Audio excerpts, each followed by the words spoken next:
Nakita nyo yung mga deer? Dami talaga ditong deer. 6 sila at merong baby. Tingnan natin yung paborito ni Max na liguan. Kaya may tubig pa siya, oh. Nilagyan ko muna ng masking tape yung kamay ko na may tissue kasi nagdudugo siya.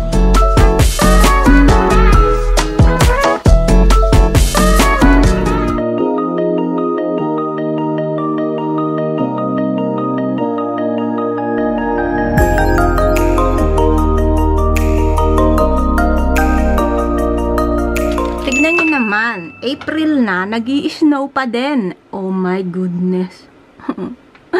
April na, nag-i-snow pa din. Wala na yatang spring. Pero I bet, yan na yung last snow. Pag natunaw yan, is summer na. Oh, tingnan nyo naman, kaloka. Oh, ayan, nag-i-snow. My goodness. Nakita nyo naman na nag-i-snow. Nagising ako na puro snow na naman. Hindi nga pumasok si Pangit kasi ano eh. Ano yung snow, makapal. And dangerous siya mag-drive. Kaya ayun, nandito lang siya natutulog. Anyway, iko-continue ko na yung pagbabalot ng ating box. Ayan.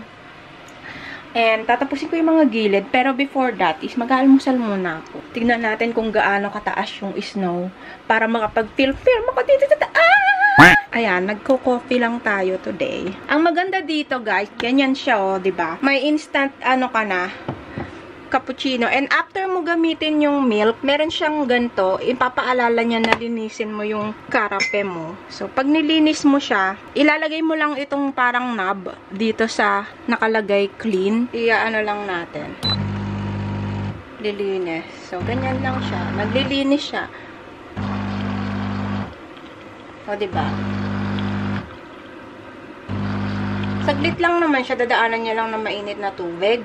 And then, pwede mo na siyang tanggalin and ilagay sa rep. So, ganun lang. Maliit lang to na rep. Ayan o. Isang freezer. So, ang gagawin natin today is tatapusin ko lang yung aking binabalot. And kailangan ko rin kasi siyang sulatan pa. Wala pa akong pentel pen. Yun naman yung nakalimutan ko bilihin kahapon. Siguro later na lang. Or siguro kapag hindi na nag-i-snow. Kasi nag-i-snow ng parang nag-uulan na may snow, basa. So, ayoko pa naman ng ganun.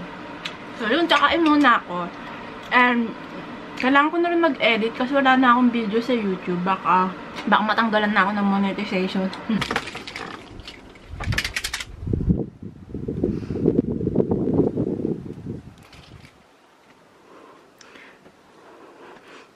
It looked like winter. Oh. Oh my goodness. Look at the snow. It's so high. And I felt the summer vibes before and now. Yeah, it feels summer yesterday. Yeah. Because it's so warm. But now, look. All the trees again. Crazy. Look our lamp there. Oh. Full of snow.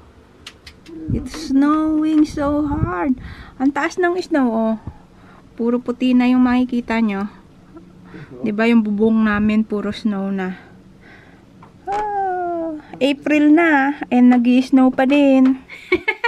So nag-video ko, ay nag-makeup ako ng kaunti. Wala lang. Gusto ko lang kasing magamit yung aking makeup dito. Dahil, kailan ba ako last nag-makeup? Nung nakaraang buwan pa yata, nung natanggap ko yung, ano ba yung natanggap ko? Yung natanggap ko yung mascara ng Lico. So, ito yung last na makeup ko last month lang. So, ginamit ko lang siya ulit kasi, nagpa-practice ako ulit.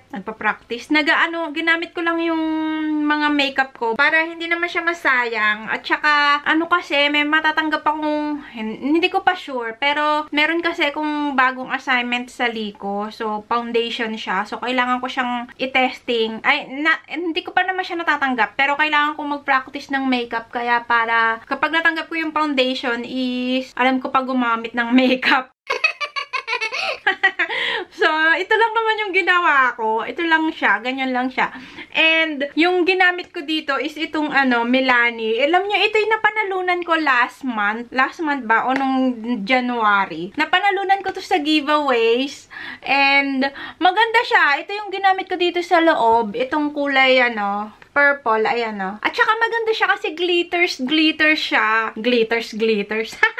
Basta maganda siya. Ito yung napanalunan ko. Meron pa itong kasama.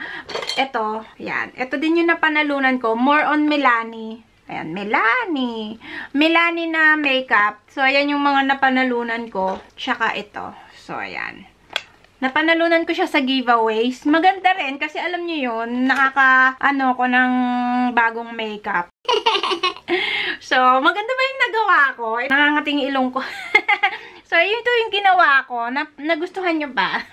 So, tatanggalin ko rin naman to later on. Anong tawag dito? Buburahin ko rin naman siya. Pero magpi-picture-picture muna ako para meron akong pangpalit ng profile picture.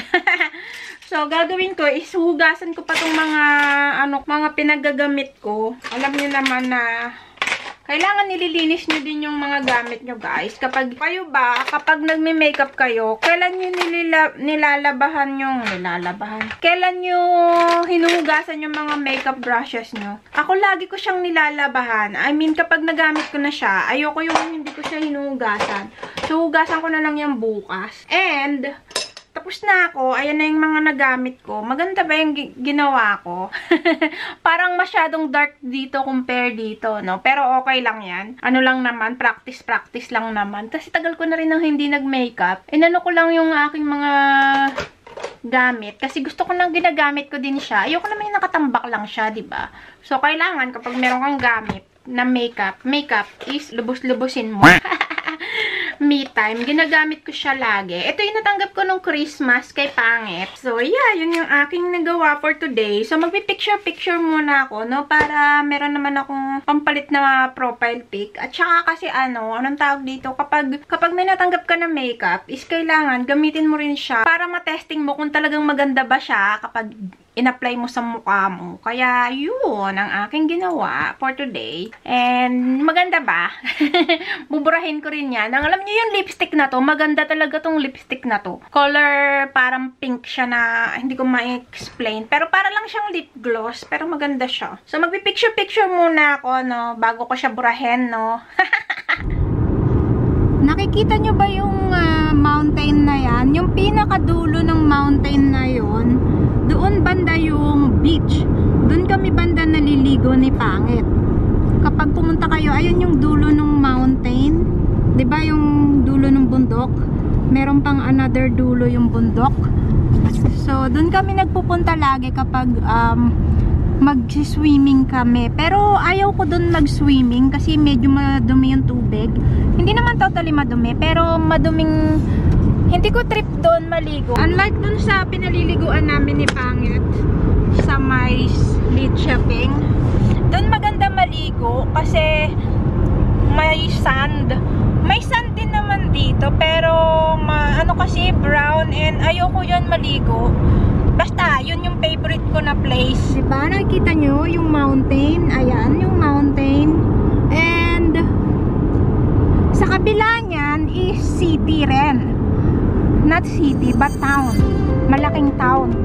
Doon kami lagi bumibili ng pang-grocery namin. So, ito yung daanan kapag medyo,